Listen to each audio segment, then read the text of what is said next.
สบายดีพ่อแม่พี่น้องมือนี้พบกับช่องคำปานพาเลาะคือเก่านะมือนี้มากับทีมงาน8แจกนะมีเขาพรจอจิตแล้วก็ตาตี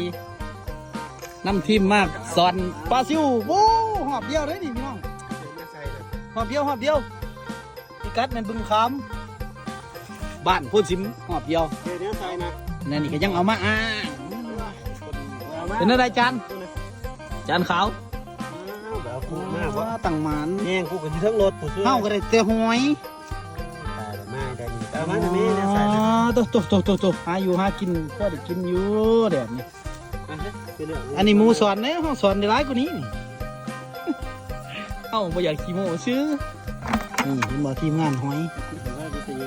นี่หนึ่งในสมาชิก8แจ้งนะยอมยอดน้ำข้าวต้มเมื่อทุกคนพากันสู้เอาอันนี้นั่นเอานี่ใส่ปลาเอานี่ใส่อันนั้นอันนี้ก็มาตะไคร้หัวกับสีโซ่ย้อนใส่ไปโค้มนี่นะนักโค้มหัว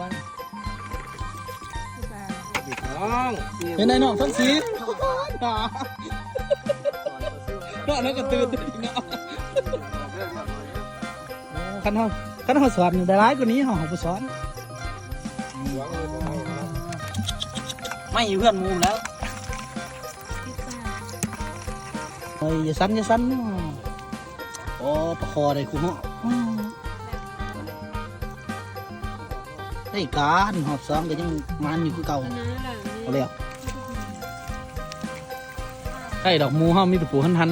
ขับปลากันแล้วสิโซ่งมปลามือเดียวทั้งสีมันไทยดู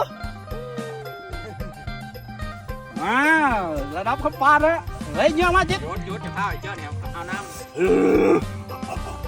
ตัวใหญ่แล้วพี่น้องจังหวะนี้จะพาเฮ้ยมันจิไปแล้วงู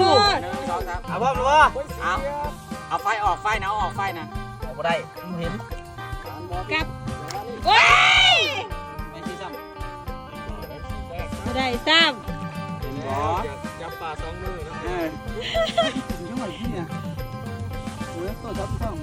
ว่ามันจังหวะมันสไลด์ำโอ้ยกับบิงกับบี้คือบอสโอ้ยผลงานมานี่เนาะสรุปผลงานทีมงาน8แจงเนาะเสื้อป้านะนี่เด้นี่พี่ช่วยหน่อยบ้าป้าลีลุมป้าเนี่ยมันมักลีแล้วลีแจ้นั่นแล้วก็ลีแจ้นี่จะแพ้คนก็ได้หมดคือยังขวางเอาคุณแม่มีแต่หอยคือเก่าไม่จะยามือนี้กันมันคือเก่านะพี่น้องนะ